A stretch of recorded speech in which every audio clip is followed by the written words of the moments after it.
First keynote today will focus on the large megatrends that affect life and business worldwide and Asia's role in this transformation. Now, Oliver Tonby is chairman of McKinsey's offices in Asia. He is co-leader of McKinsey's Digital Capability Center in Singapore, an Industry 4.0 focused model factory to drive digital transformation of companies in Southeast Asia. Since joining McKinsey in '97, Oliver has worked across multiple industries, including energy and materials, industrials, private equity, and technology. Oliver holds several leadership and advisory roles. He is a member of the Singapore's Future Economy Council, which is chaired by Singapore's finance minister and comprises members from government, industry, unions, and educational training institutes. At McKinsey, he is a member of the MGI Council, which advises the think tank's research on global economic, business, and technology trends. So please, Oliver, over to you. Thank you, Paul. And let me first say I'm delighted to be here at the Innovation Conference 2020. I think this is a really exciting topic. And for me, it's especially important because it's a collaboration between Singapore and Norway, if I'm allowed to put it that way. What I'm going to be talking about is technology and innovation and how COVID is going to accelerate that, but also differentiate between companies, sectors, and what have you. Now, if you could have the next page, please. But before I do, in Paul's introduction, he forgot one important thing. I am Norwegian. I think he skipped over that part. I have a heart that pounds also for Norway.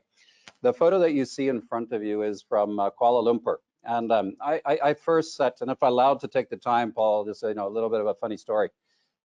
I first set foot in Asia May 21, 2003. I'd never been to Asia before then. And I came to KL to do a presentation. All I knew, I think there's a little bit of noise, there's some thunder in the background. This does not bode well. But I set foot May 21, 2003. All I frankly knew about Malaysia at the time was that it's a beautiful country, it's a large and rich country, and that it's a Muslim country. So I do my presentation, and it's going swimmingly well. I'm really enjoying this. The audience is very engaged. And then in the middle of my presentation, the projector, and if you remember those old style projectors, the big boxes, suddenly goes boof, and there's a small plume of smoke coming up from this projector. The screen behind me goes completely black. The room goes dead quiet. You can't hear a sound. And at which point in time I mutter, "Oh, Jesus." It just drops out of me. And at that point, there's a voice in the corner at the back of the room. He says, "I don't think he's going to help you here, Oliver." That is when I fell in love with this part of the world. That's when I thought, listen, I'm going to have a conversation with my lovely wife, Trina, my two children, young children at the time, and see if they're interested in moving to this part of the world. So we spent 6 wonderful years in Malaysia, the last 11, 12 years here in Singapore. So that is how my affiliation with Asia started. Next page, please. Now, I'm going to be talking about technology and innovation, but I think it's important to put this in context of some of the larger trends that we see across Asia and globally. So I'm going to be very quick on some of this, even though each of them, these trends deserve, frankly, much more time. But let me just mention a few. Number one, the next chapter in globalization. We all know the ongoing geopolitical tensions that are happening. This is going to change how supply chains work and what have you. But we've been seeing this for a long time. This is not about Trump or not. If you go back to 2007, 16% of the labor-intensive goods that were produced in China were exported, 16. 10 years later, that was down to 8%. And it's further decreasing. So China is producing more for China, and we're seeing increasing regional trade. More than 60% of all that is produced in Asia is for Asia. So globalization is shifting into a new chapter, and it's going to be much more geopolitics, uncertainty. We're going to have regionalization. COVID-19 is a major factor on this. The biggest question and the topic on CEOs' minds these days is the uncertainty that it causes. Some industries are growing fast, some are not growing at all, and frankly, all demand has disappeared, and they just don't know where things are heading. So COVID has just injected a completely new normal into the lives of all the senior executives. Down in the corner, you see consumer growth. Now, we can take hours on that topic alone, but I would just say this, which is that 50% of all incremental demand between now and 2040 is going to be here in Asia. 50% of all incremental demand is going to be here in Asia. This is the place to be, that we're going to see growth more than other parts.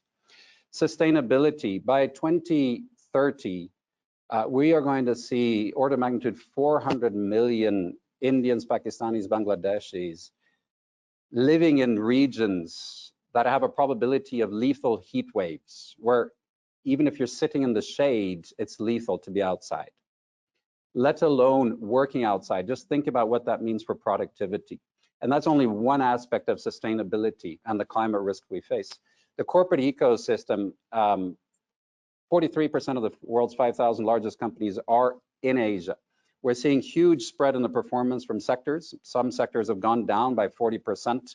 The airlines, the oil and gas companies, and what have you. This is in market cap. Some have gone up significantly. The tech companies, the consumer companies, many companies in between.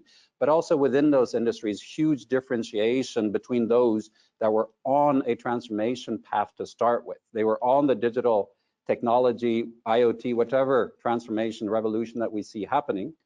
And they've accelerated, they've done better. The ones that were behind are further behind. So this is all of this comes as a context to what we're talking about now, which is more of the technology and innovation revolution. Next page, please. So I'm going to talk about three things. The first is the centrality of Asia in technology and innovation. Next page, please. So this is just one page, and you can see some of the figures there, but the point is COVID is accelerating some of these trends that we saw already. If you go to a US, that is not what's on this page, but the US took 10 years to go from 6 to 16% e-commerce penetration in retail. 10 years, 6 to 16. It took 2 months from 16 to 26% penetration of e-commerce in the retail. COVID is a massive accelerator of technology adoption and of innovation. Next page, please. Asia is at the center of this. You see a few things here. You see Asia now accounts for 45%. If you take all of the technology companies and put the revenues together, Asia accounts for 45% of technology company revenue. Asia accounts for 33% of R&D expenditure today. Asia accounts for 65, that's actually 67% of patents. And we've looked at, are these real patents? So we've taken the patents with what we call strength, patents with strength. And still Asia holds up. 40%, not on this page, 40% of venture capital investment has been happening in Asia in the past decade. So Asia is at one of the epicenters, not the only, but one of the epicenters of this technology revolution happening. Next page, please. And we see it in the shape of large companies. You see on the left of this, you see well-known global companies. You see Asian companies are well within the top 10 worldwide. You see Alibaba there, you see Tencent. These are behemoths, $700 billion in market cap. You see the semiconductor company TSMC. You see Samsung. Just below that list, if we made the list a little bit longer, you would find Ping An, you would find Baidu, and many other very large Asian companies.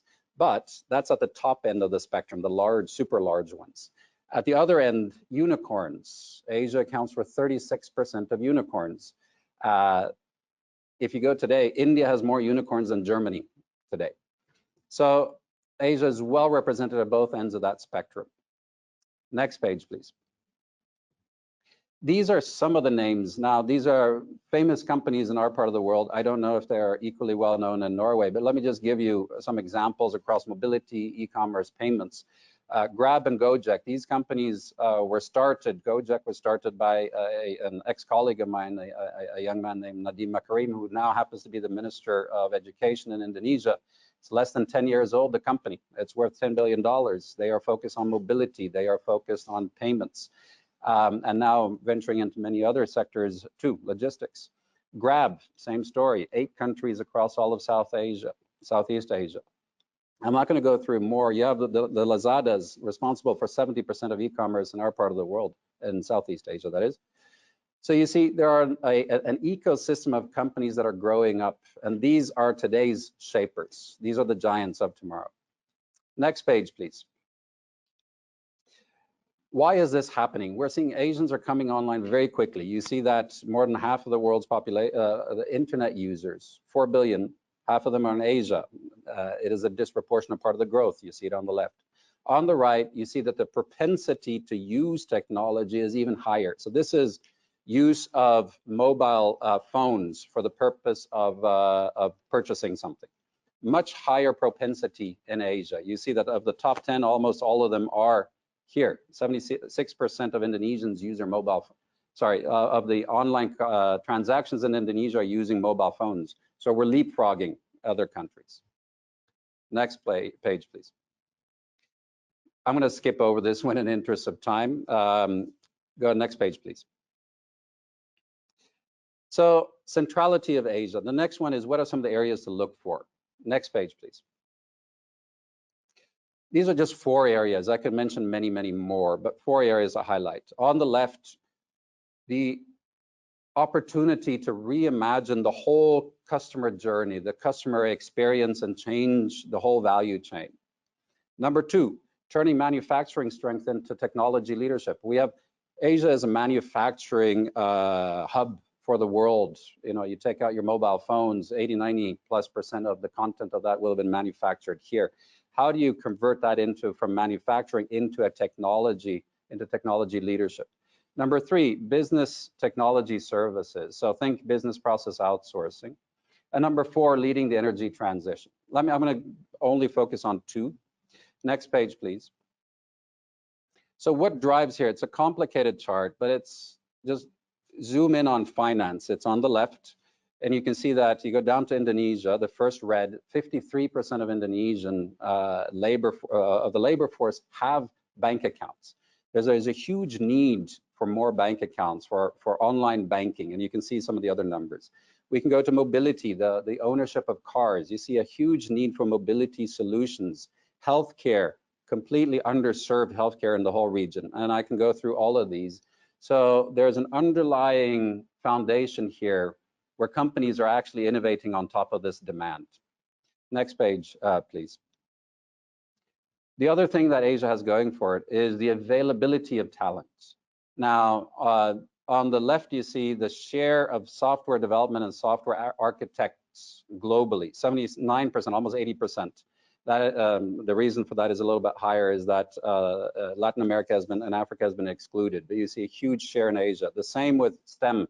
That is science, technology, engineering, and mathematics graduates. A huge part of those come from Asia. So you have a lot of the talent coming into the pyramid, so to speak. Next page, please. An example here, this is Apollo 24/7. So if you combine these things, you combine that availability of talent, you combine with the underserved healthcare need in this case, you go to India. Apollo has 70 hospitals, about several hundred clinics. They have several thousand pharmacy stores. So they have all these physical access. They have 7,000 doctors. What they've done is build on top of that a virtual ecosystem and a supply chain. So now they have 4 million registered users. They've done 150,000 virtual consultations. They deliver. You can do online purchase of your medication, have it delivered curbside. So you can see the innovation here. Now, this is happening. This is one example. I could mention many, many more across Asia. Next page, please. Topic number 4 on that page was renewable energy. And here you see in the middle on the left there, in 2019, the world had about 2,500 gigawatts of renewable energy worldwide, of which 45% was in Asia. Fast forward 2040, massive growth, and Asia is going to account for more than half of the global capacity at that point in time. Now, this is forward predictions, so who knows what will happen, but we see this trend and it's picking up and it's accelerating. India and China are leading that clean energy revolution and completely outscaling all other countries worldwide. So another area of opportunity. Next page, please. Now, I'm going to round off here and just make a few suggestions around some of the important things for companies and people to think about. Now, this cuts across many industries, so it's going to be generic, but I think these are vitally important in any industry, any company. Next page, please. So the name of the game going forward is innovation. The name of the game is innovation. To get there, you need speed. Speed means having a pulse on customer sentiments, and they are changing rapidly. Today, it is about health and safety and availability, I should say. It is about speed and organizational decision making. It's about speed and getting the right skills to the table. So we talk a lot about agility. So that's one component of innovation. The second one is collaboration. The old model of doing things inside your company and kind of limited, those are long gone now. This is about an ecosystem of startups, of medium size, of large, and some companies, and sometimes you're competing, sometimes you're collaborating. But there's a whole new different way of working, which has to do about collaboration and building ecosystems. And then finally, resilience. I do think that because of COVID, because of geopolitics, the topic of resilience in supply chains, as an example, is going to come to the fore much more than we've seen it. The final thing I would say is that I think it is ripe for many companies to kind of be reassessing their capital, where they're investing, how they're investing, and what have you.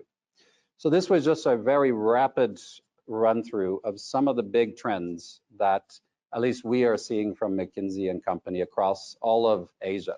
Name of the game being innovation. Thank you. Thank you so much, Oliver.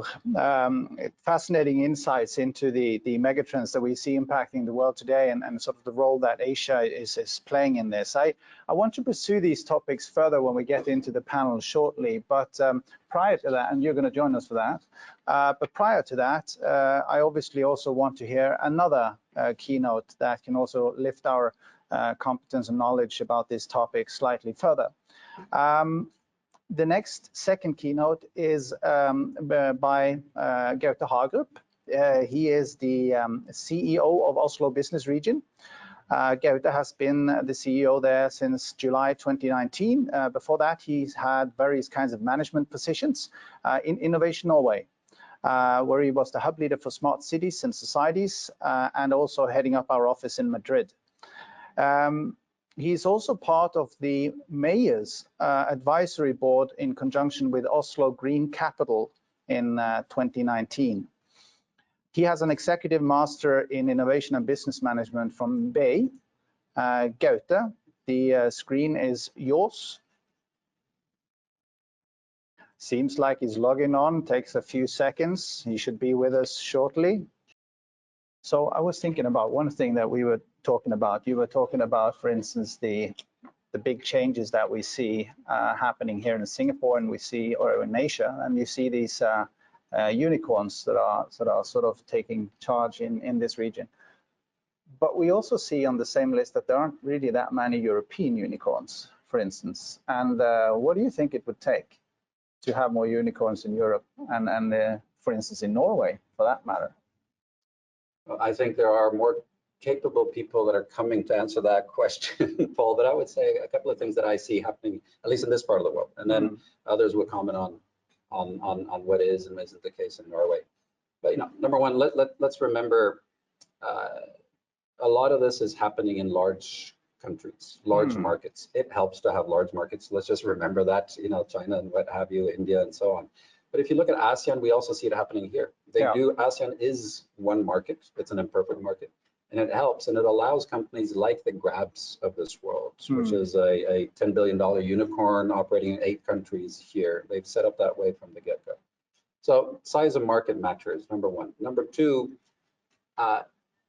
Europe is much more developed than most parts of Asia, meaning, many people have doctors or access to doctors. They have cars, they have X, Y, and Z, bank accounts. So you don't have that same leapfrogging. So what is happening here is kind of, we're just leapfrogging a stage of development that Europe has actually been through. Exactly. And in that leapfrogging process, you're creating some of these unicorns. Mm. I would also say the final thing is that just, the amount, and we've seen a huge shift in the last 10 years, and the energy and the dynamism. People now want to be entrepreneurs. They want to work for these kind of unicorns or startups or what have you. Mm. It's a little bit, they're all bitten by that, Silicon Valley bug. Exactly. I was in Silicon Valley. My boy was born there in 2000. And there's just a vibe happening there where everybody wants to do it. We're starting to see a little bit of the same. Yeah. No, it's fascinating you mentioned that, because if you look at the ASEAN region, it's a large region, obviously, with lots of people, but the size of the economy here at the moment is the size of Italy's, essentially. Yeah. And so obviously what that tells you is essentially there is a massive potential for growth. And right. To that end, obviously, being a startup, there is a big market. A big market, and you have a growing consuming population. That middle part of the pyramid is coming in. So you're seeing, literally hundreds of millions of people coming into that consuming part of the demand curve. That helps a lot. That helps a lot.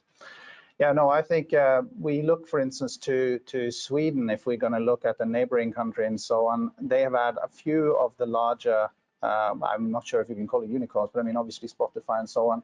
Would you say that something like that could also happen in Norway? Listen, I see no reason not to. Now, we all know that Norway's economy is made up in a certain way, heavy on oil and gas, on fisheries and what have you. So I think, the areas to look for them would be more in kind of those areas. And I know that you're going to have a focus on maritime later. But listen, absolutely, Norway is a leader, whether it's protein from the sea, whether it is in logistics, whether it is in energy. Norway absolutely not only can be, but frankly is a leader. You mentioned earlier, I work quite a lot in oil and gas, and I think there are no countries around the world that do not look to Norway when it comes to innovation, technology, cutting edge solutions. And if you think about it, we've been able to build up a whole industry, very international, coming out of Norway in oil and gas. Why? Because we had the people to do it. We had the vision.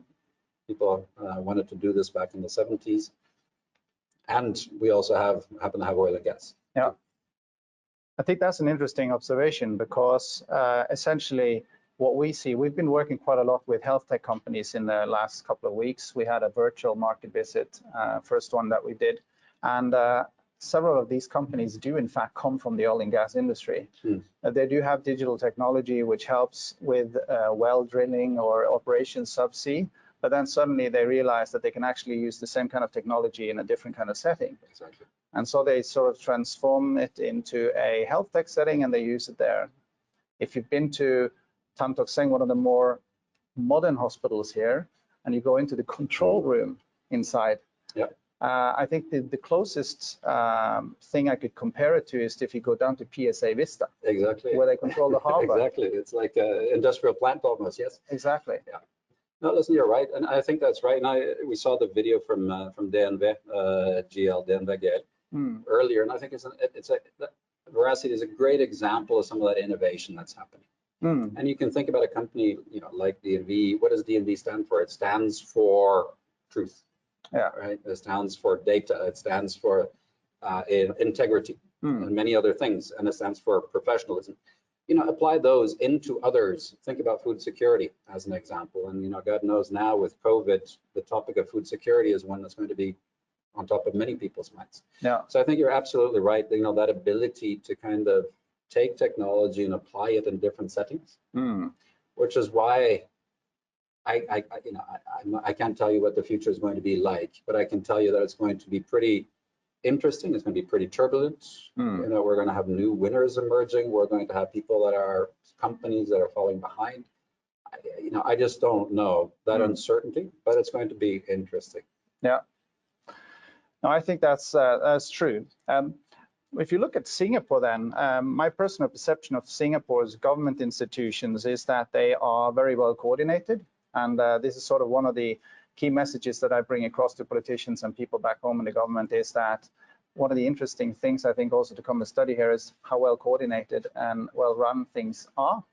And there are sort of clear KPIs and so on. But where does Singapore fit into the larger picture of these megatrends that we see in Asia? I mean, of course, you do have the grabs typically, which is located here and so on. How well prepared is Singapore? What comes next, do you think?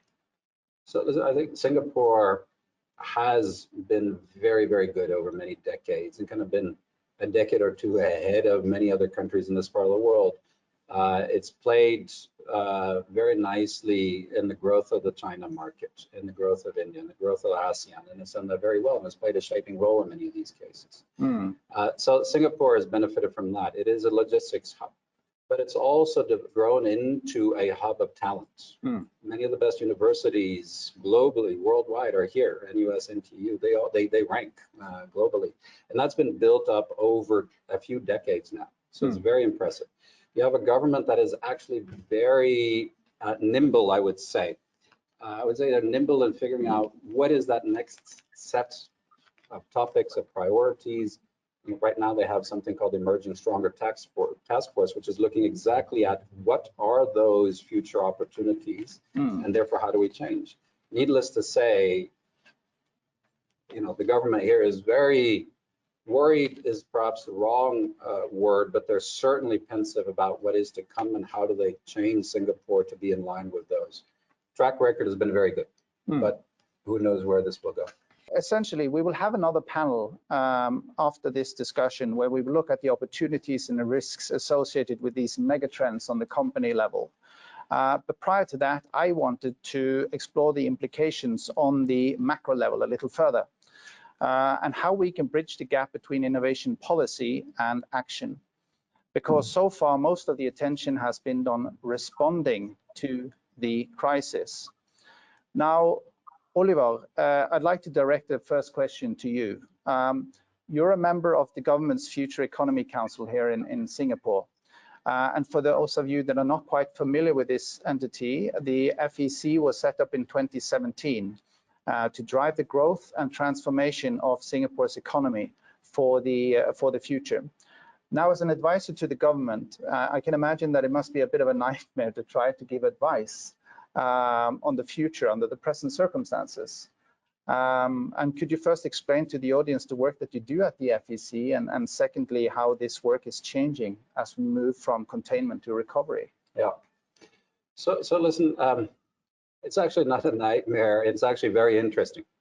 Because you have a bunch of people around the table that are thinking from different angles. So the Future Economy Council, and by the way, before FEC, there was something called the Council of Skills, Innovation, and Productivity. And that gives you a pretty good idea. That was the precursor. I sat on that for a few years. It gives you a little bit of a precursor or an indication of what is it that we focus on. We focus on skills, innovation, productivity.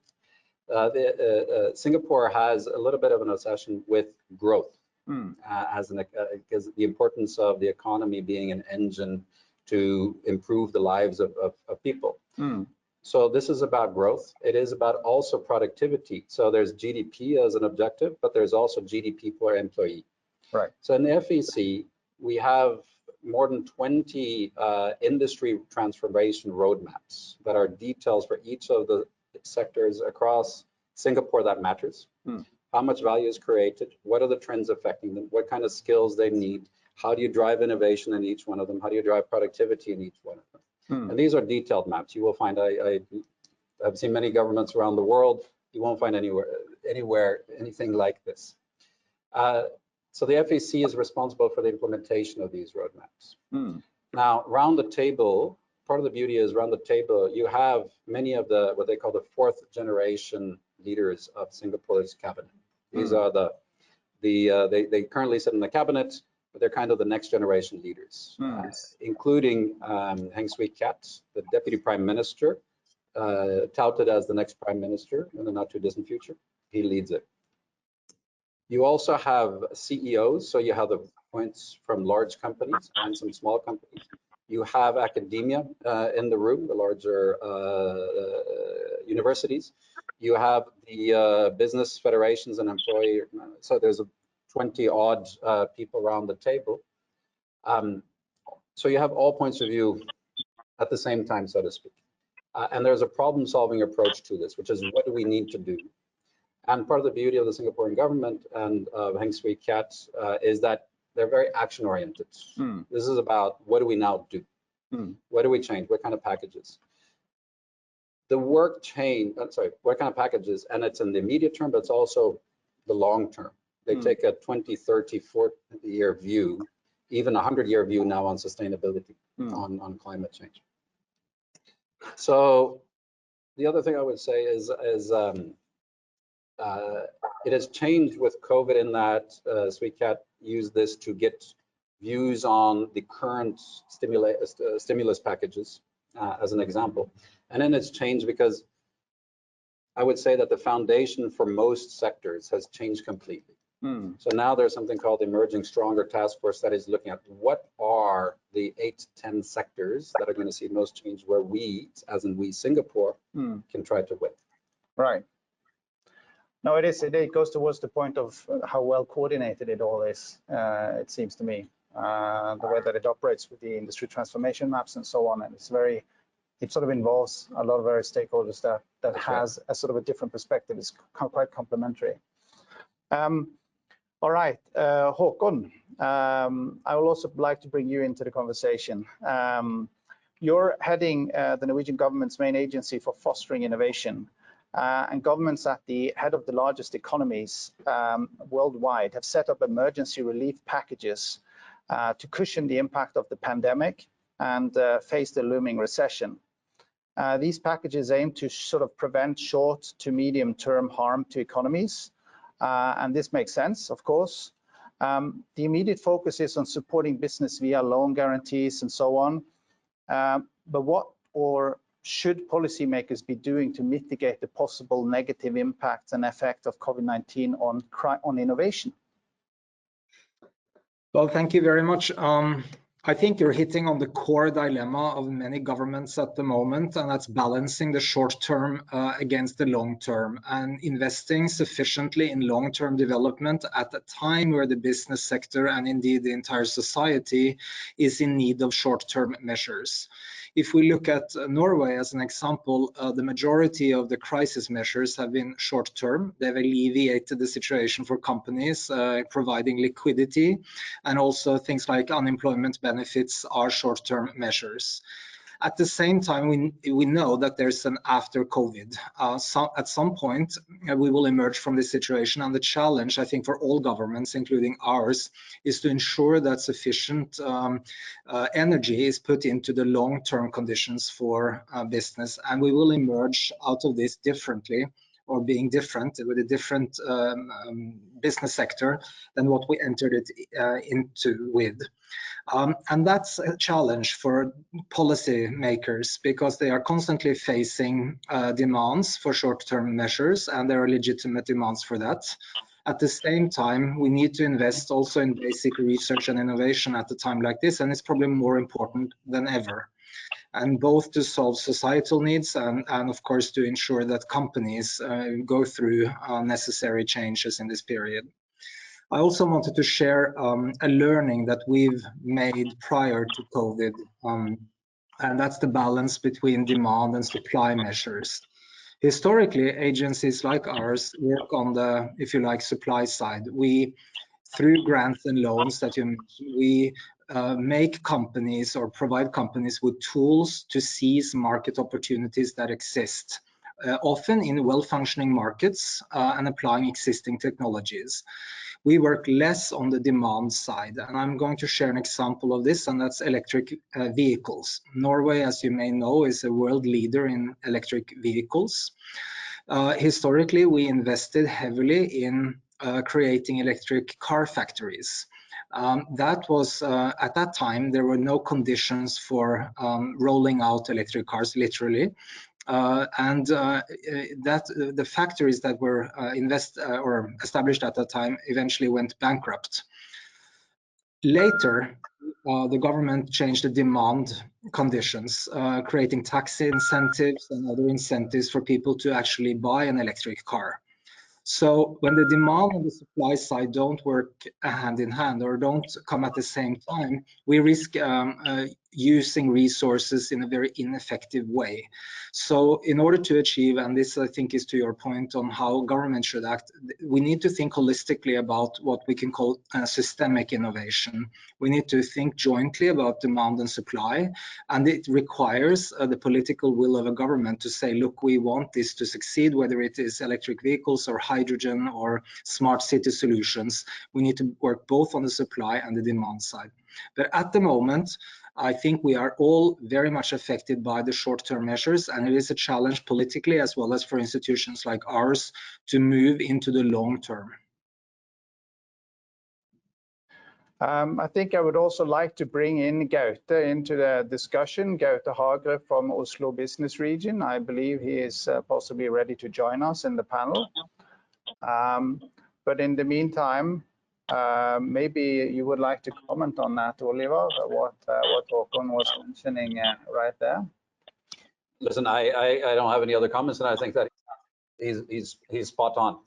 And you know, the other challenge, of course, is that, you know, the role of governments going forward is going to increase.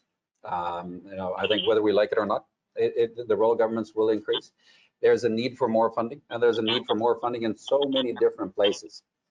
But at the same time, the likelihood is that governments will have less money to actually deal with because of the economic environment. So you know, I must say that just, you know, thank you to those of you that are doing this on our behalf in governments. This is not easy, but I think the role of governments is just going to be even more important going forward. I would also like to direct another question to you, Oliver. With regards to innovation policy, the general perception of Singapore's government institution is that they're very well coordinated. We talked about that, and then the KPIs and so on. And they also confirmed this by the Global Innovation Index, which I think Anita was referring to, that they're scoring quite high. And I was just wondering, where do you see the potential for collaboration best between Norway and Singapore in these particular areas? Do you have any views on that? So the potential for collaboration between Norway and Singapore, I would zoom in on some of the industries that we'll be talking about, energy, and around logistics, and some of the other industries where Norway already is strong, has a good starting point, but perhaps we do not have, you know, the markets, and we want to expand the markets. Where we want to continue to develop, Singapore is a great place to continue developing some of those capabilities and skills, the solutions, develop solutions, and basically using it as a little bit of a springboard for all of Asia. But, you know, I think the starting point is areas where Norway already has some strength to bring to the table. Otherwise, it's quite complicated. Yeah, that's true. That is true. Having said that, I must say that there are some people, and I think, you know, you'll have some, you know, you take a company like Antler, which is, you know, a new innovative startup, and it's spurring a whole range of other startups. Again, you know, that's not necessarily an area where Norway has been strong historically, but it's coming, and also has one of its bases here. So I think, you know, many different places where we can hopefully see that innovation coming from. Norwegians work wonderfully in many parts of the world, also this part of the world. So you know, I would just encourage people to come and try. Yeah. I think now we have with us Gaute, at least on audio. Is that correct? Hello, yes. Can you hear me? It's coming in loud from Oslo, eh? Good to Hello, have you guys. with Can us. you hear me? There seemed to be a little bit of a hiccup on the communication side here, but we'll have to maybe try to come up with a presentation at a later stage. I wanted to bring you into the discussion because we are obviously having a slight panel discussion. I'm not sure how much you've caught of this already, but you're heading Oslo Business Region, which was working closely with the startup and innovation community in Greater Oslo region. You just hosted your biggest annual event last week, the Oslo Innovation Week. What would you say are the main takeaways from those events with regards to how we support innovation going forward? Hello, everyone. And first of all, thank you so much for inviting me in here. And I can tell you that I've been watching you, I've been listening to you, and I've been frustratingly trying to connect, but something in my computer did not want to connect my camera or microphone. I've heard everything, so I'm definitely on here, but and you miss a great background because I'm up at our mountain cabin in Norway doing Easter, no, not Easter, but autumn vacations. Anyway, I'm gonna try to answer your question regarding Oslo Innovation Week, because as you said, last week we organized Oslo Innovation Week, which is, I'd say, Norway's largest and perhaps one of the largest and most important tech conferences in the Nordic. And you asked for the most important takeaways. You know, something that was really fascinating, I think, about this year's event. Of course, it was digital. That goes without saying. But we had some topics on the agenda. We organized a kind of a TV studio from where we broadcasted different topics. And the first day was circular economy, and we asked ICT Norway to do that day. And here, that's already a takeaway. I think that was interesting, because inviting someone that is not the obvious player in that field to bring on a full day of that topic was really a lot of learning from all of us, because I think, first of all, ICT Norway didn't expect to be asked to do the circular economy topic. And secondly, when they first did it, they realized how much important stuff that sector has to bring to the table on that topic. And so what I think is really important is what we talked about here, is to break down the silos between sectors, between institutions, between players in order to achieve good innovation.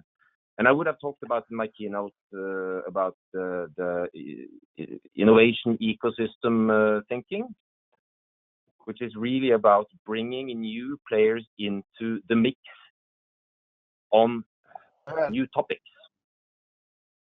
And the coming days after that first day was the same thing. We had Energy Valley number 2, which is working with energy maritime sector for many years, but maybe not been that active in our field. But again, taking a major role in our field was also a little bit for them, breaking down a little bit traditional ways of thinking and working and traditional arenas to be on. So I think that's maybe one of the key takeaways here, to do those kind of mixes. So one of the things that we've noticed is that in the beginning, initially, we might have thought that innovation was going to suffer, or spending on innovation was going to suffer, because essentially companies were trying to cut down on spending and so on. But in fact, what we've seen is that a lot of companies, at least those that can afford it, are trying to stick with the program and trying to increase innovation if they can afford it, simply just to be better rigged once we do get out on the other side. And as you mentioned also, Oliver, obviously innovation and technology adoption is accelerating. So there is a change in that direction.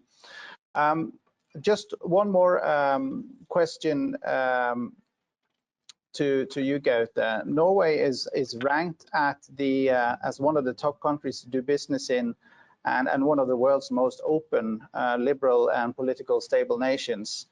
And Norway's tech ecosystem is one of the fastest growing in Europe. How would you say, or what would you say, helped spur this development? And what should be done to sustain this momentum? I think interesting storyline for Oslo's part is that the last 10 years we've really seen an interesting growth. And I think many ingredients in that. But what we really see is that in times of crisis, this this ecosystem, this mix of players in there speeds up. We had a crisis related to the oil prices in 2014, and then really something happened. Lots of people were in transition between jobs, and many of them realized now might be the time for me to do something else. And we got more and more experienced business people interested in this field. And we see it time and time again. Now we're in a new crisis. We see, as far as I can tell, even more agile, or how do you say it? Agility, yeah, agile way of collaborating between institutions, between sectors. I think what we should do was to think as we do in crisis more often, because I think never underestimate the progress that is there in times of crisis. And when we have crisis, we all need, we start collaborating, we start to make decisions faster, we start to push forward in a direction that we need to push forward in. So it would be great if we were able to keep up that agility also in times of not crisis, but maybe we could learn from how we act in crisis and let that become something that, that becomes a behavior that we follow also in not times of crisis. Yeah, I think that's a good point. I want to bring you also back into the discussion here, Håkon. We organized a virtual market entry program for 18 health tech companies last week, and you mentioned this, and also the state, the minister on Singapore side also, Alvin Tan, mentioned it. And on Friday last week, we had a panel discussion with Karolinska University Hospital, as well as National Health Group and NUHS, the National University Health System here, as well as Nordic Proof. And we could discuss the importance of innovation platforms, which is also, I think, what, or ecosystems, if you like, similar to what Gaute is mentioning here. We wanted to see how they can help mobilize the entire ecosystem in the innovation process, and also how they contribute to SME and startup growth, and also how they could help to build collaboration across borders, essentially, to share best practices and solve common challenges. And we do have a lot of common challenges in the healthcare in particular, so there is a lot to be had if we can collaborate on this. But what role do you see innovation platforms playing going forward? Well, it's fundamentally all about ecosystems, and I think this is a really important point. We cannot think of startup needs as a separate thing. It's all about collaborating across borders, between large and small companies, between the public and private sector. And in order to do the heavy lifting in innovation, that's certainly required. So innovation platforms will be key going forward, and certainly the public sector, as we see within the healthcare industry, has a hugely important role to play. I also wanted to pick up on Gaute's point. Last year, we jokingly made the point in the innovation speech, which is an annual speech that we give, that at that point, more companies than babies were born in Norway. 60,000 new companies were established. Now, that may not be a very sustainable model in the long run, but it underscores the point that we've succeeded in creating a good ecosystem for startups in Norway. Our challenge now, and even more now after the COVID crisis, is to make companies scale. And in order to do that, we need to remind ourselves that it's all about access to talent, access to customers, and access to capital. And these are the three key ingredients in scaling up. And Norway is a small country. We need to look outside Norway to achieve that. So for a country like Norway, exports, international collaboration, and scaling is the same thing. So that again brings me back to the MOU that we just signed, and to make a list of areas in which we can collaborate is easy when looking at where we are now, but it certainly opens up for a lot more collaboration in areas that we don't have the imagination to think of at the moment, because indeed talent is the driver, and if we ensure a sufficient talent exchange, well, a lot of new things will pop up. And innovation, I think, fundamentally is a very messy process. It's very hard to make a linear structure for innovation, and it shouldn't be done either. And that again brings me back to ecosystems. We need to create these robust ecosystems. They need to be shared, and they need to be cross-functional, cross-competence, and cross-national. And that's the only way, in my opinion, that we can succeed is through collaboration. You want to comment on that, Oliver? No, listen, I think the last sentence, I just want to repeat it. The only way we can succeed is through collaboration. I think that is so important, and collaboration at so many different levels. I think we need, more collaboration. We've sadly headed into an era where there is perhaps less collaboration globally on the global scene. We've seen the hollowing out of different international associations and what have you, and treaties. That is really a worrying direction. We in McKinsey, and personally also, believe in more collaboration to tackle some of the challenges we have. We have COVID as a challenge right now, and restoring growth, getting back on track, and COVID in terms of fighting the health challenges that it brings. There is climate change, which is the imperative of our lifetime. All of these need more collaboration, not less. And it's a little bit worrying. Yeah. And I would also say that in that setting, I think small countries are more at risk. Small countries are at risk of being hurt even more than big countries. So I think there's kind of there's a requirement that's placed on the shoulders of small countries to try to pick up that battle even more than anybody else. The Singapores and the Norways of this world really can make a difference, and let's try to stand up for collaboration. I think this sort of brings it over a little bit to the next topic, because like you say, we do face an increase in unilateralism and sort of nationalism. And obviously, I think that's a problem for smaller countries when you don't have multilateral solutions and so on that can protect their interests, so to speak. But it is also another aspect that I think worth mentioning, and that is that it's important to remember that most of the economies that have moved up the ranks of the Global Innovation Index that was referenced earlier on, over time have strongly benefited from the integration in global value chains and innovation networks. And so, for instance, China, Vietnam, India, Philippines, and Singapore are prime examples of this, and I would also mention Norway. And so now there are genuine risks to international openness and collaboration on innovation. And I want to direct this maybe back to you also, Håkon. What do you think we can do to counter that? Is there anything we can do on our level, or yeah? Well, it's a huge worry, and I think it's a question that we don't really have the answer to yet. But my opinion is that we need to strengthen and explore more bilateral relationships in a time where the multilateral structures are weakened.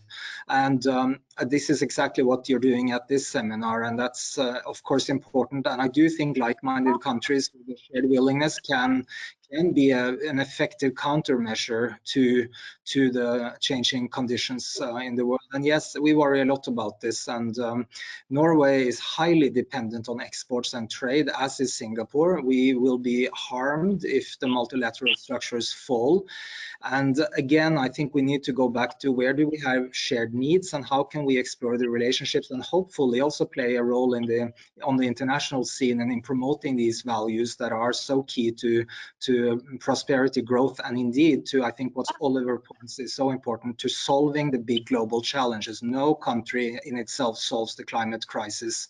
So yes, I'm optimistic, and I think in terms of what Ambassador Anita Nego said initially, that innovation is becoming the key competitive differentiator. I think she's absolutely right in that. And we do see that in the statistics you just referred to. And the countries that will succeed in a bilateral world are the most innovative countries because they have something to offer. So I'm partly pessimistic, but I'm also optimistic. I think we see in the corona crisis, it's many things, but it's also a reminder of how much we rely on each other and how interdependent we are in terms of value chains, but also in terms of something fundamental like our health. That makes sense. That makes sense. Gaute, I also want to bring you maybe into the discussion here. How have you, in your organization, registered and experienced the COVID-19 and the companies that you're working with there? How has it affected the startup and the innovation scene that you're engaged with in Oslo and the Greater Oslo region? Well, of course, the first couple of months after the shutdown, everyone was a little bit in shock and it stopped up. A lot of activity stopped up. But what really came to to the surface was the amazing ability to collaborate, both between companies, but also between institutions, public, private, large and small. I think we saw a really impressive collaborative spirit in Oslo those months, and I'm really impressed about that. We had meetings on teams between all kinds of institutions. And then what happened during the summer was quite a nice surprise, because the activity has picked up. And in a way, it seems like many of those who wanted to do things in April, May, started doing things in June, July, August, September instead. And I also have to really say it's a great thank you both to Innovation Norway, but also to the government of Norway, because they listened to the ecosystem and their needs. And a lot of those money and the packages that were granted during May and June, they really, to a large degree, I would say, did their job, because they kept the ecosystem alive. We were so afraid that the ecosystem that had been built up during years and years in Oslo was going to be wiped out just by one shutdown, but it didn't happen. And what we see now is a kind of a pickup. They're trying to pick up back, to get back on track again. And we see interesting observations is that we see a larger diversity of new entrepreneurs connecting to the ecosystem, and even more experienced people with even more advanced ideas coming in, wanting to build something. So I think we are in a really, really exciting moment of time as we speak. We'll see how this. I wouldn't say we have passed the crisis yet, but we're really past the first milestone, so to say. And it is something is cooking, and something is really showing that there is activity wanting to get back on track, and even perhaps coming back at a higher level. Makes sense. So what would be your main focus going forward now then for Oslo Business Region? What are your focuses going forward from here? I think, like Håkon said, funding, assisting those that are in a scale-up phase to move from the startup to the scale-up. We see several companies now actually in position to do that. So we need more investors looking to Oslo. So that's a shout out to everyone watching here. It would be interesting to have more international investors coming to Oslo and look for those companies ready to do their next step out internationally. But also, we need to make Oslo more visible, because the statistics, the research that we see is that there is much more going on in Oslo that is also needs more visibility, to put it that way. It is a lot of interesting things, but we are competing against other city regions, and really need. I hear you, and we're going to try to help you with that visibility, obviously, and establishing this collaboration between Oslo and Singapore is one area where we could see how we could do that. And obviously also connecting in the other Nordics. We're talking about the collaboration, sense of collaboration here, and this health tech program that I mentioned, and also the smart city program that is coming up next month, obviously will be Nordic in nature. And the whole idea here is that obviously you have a larger group of companies and you get more impact when you come together like that. I'm wondering, do we have the presentation ready? I think we are gonna maybe leave you with some time now, Gaute, to give your presentation, and then we take it from there. Does that sound good to you? Sounds good. Perfect. All right.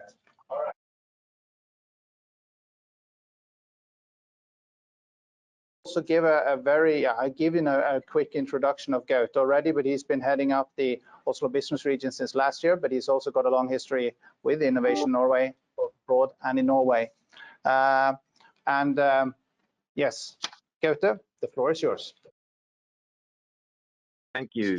So I guess I'll have to give you a signal every time I want to swap slide, right?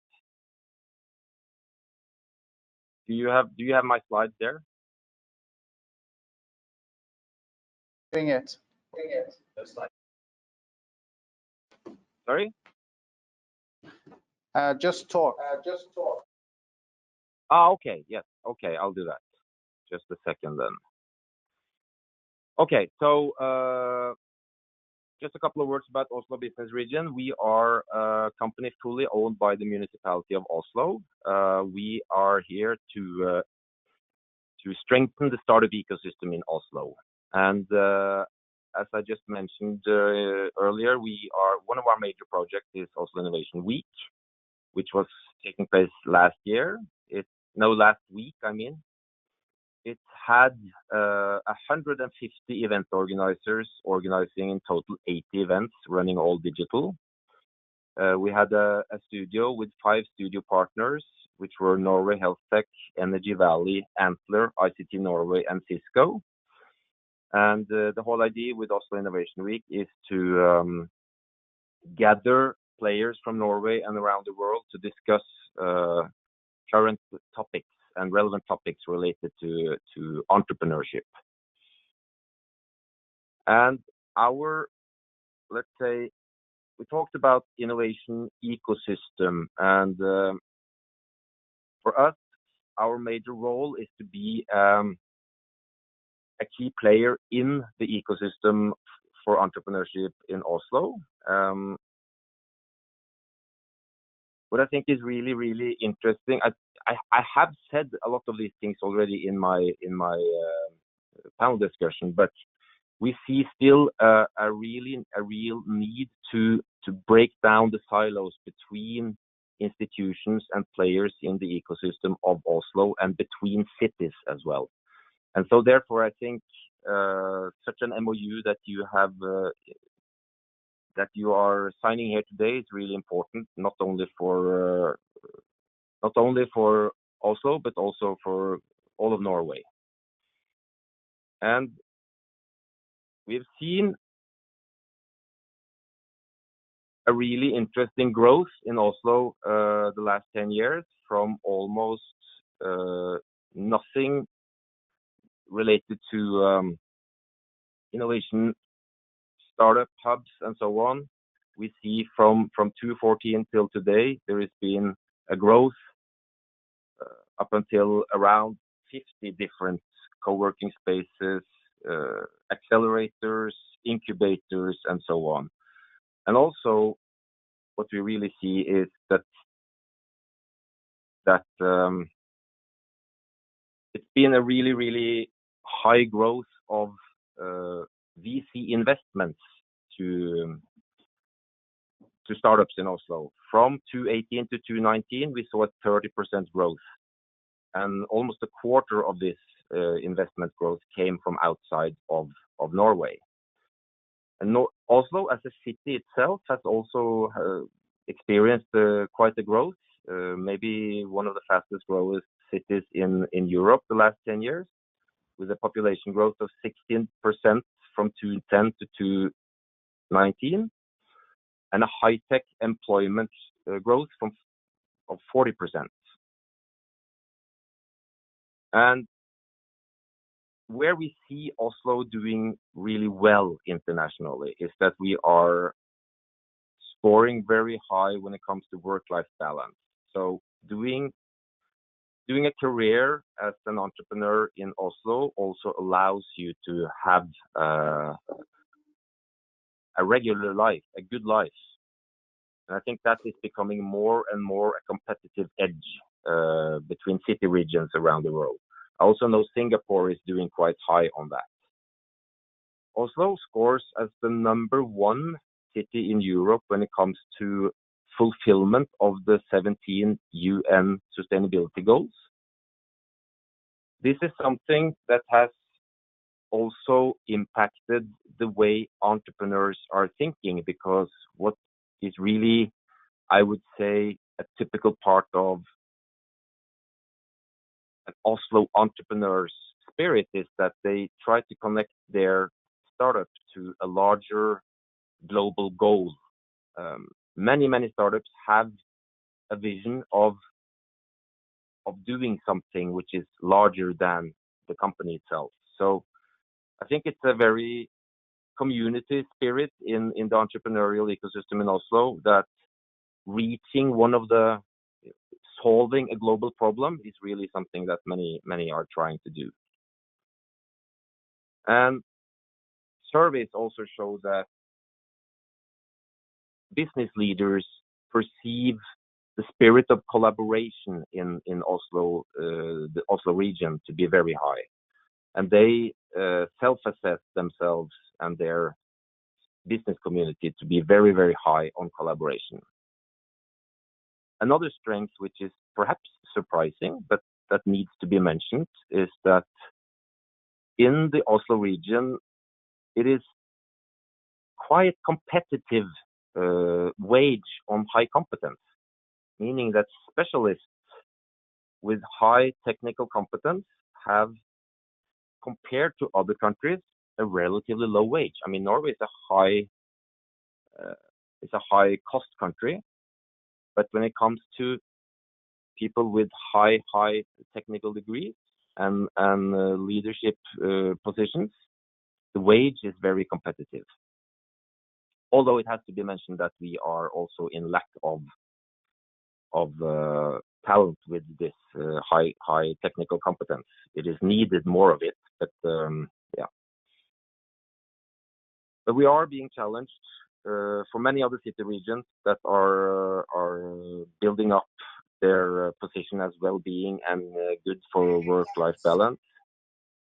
We need to be more known for a few selected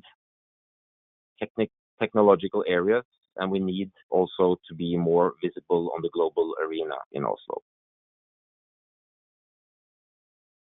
Although some sectors where we are really strong, I guess all of you in Singapore know that, of course, the maritime sector. We have great new up-and-coming interesting digital scale-ups like Cognite and Finita. There is a really interesting ongoing entrepreneurial movement when it comes to the maritime industry. We see more people, more entrepreneurs from the entrepreneurial mindset coming in and pushing boundaries to long-established traditional companies and institutions in the maritime sector. There's a movement going on in Oslo now, and I think we will see more interesting startups from the maritime sectors coming from that. We also see that the hydrogen, there's a huge and very technical, high knowledge and know-how on how to deal with hydrogen energy. We have several companies now that have interesting solutions to it. They need, as Håkon mentioned, access to market and access to investors. I can mention Zeg Power as really one interesting company that have a technology on how to create hydrogen out of natural gas, and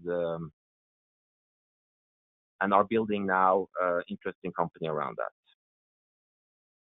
Some other really perhaps surprising areas, but interesting areas we have in Norway is we are really experts on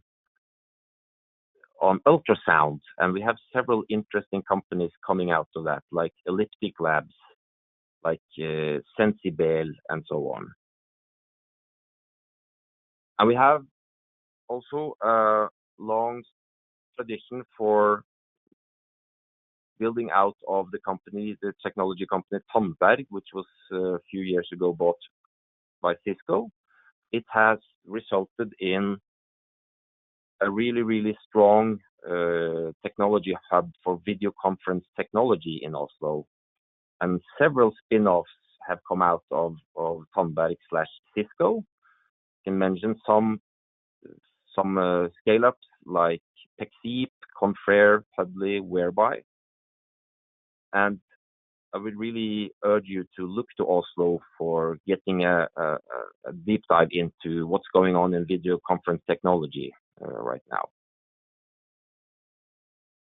And not to forget mentioning the Norway Health Tech Cluster, which is really growing fast now and has done, several companies in that cluster has really gotten really new and fast growing markets as related to the pandemic.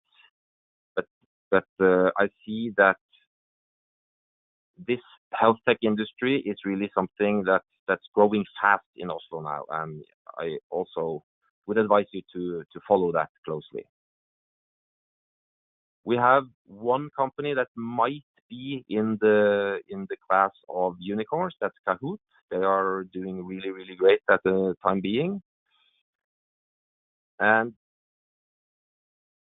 another interesting thing that I would also mention about the ecosystem in Oslo is that we are now seeing more entrepreneurs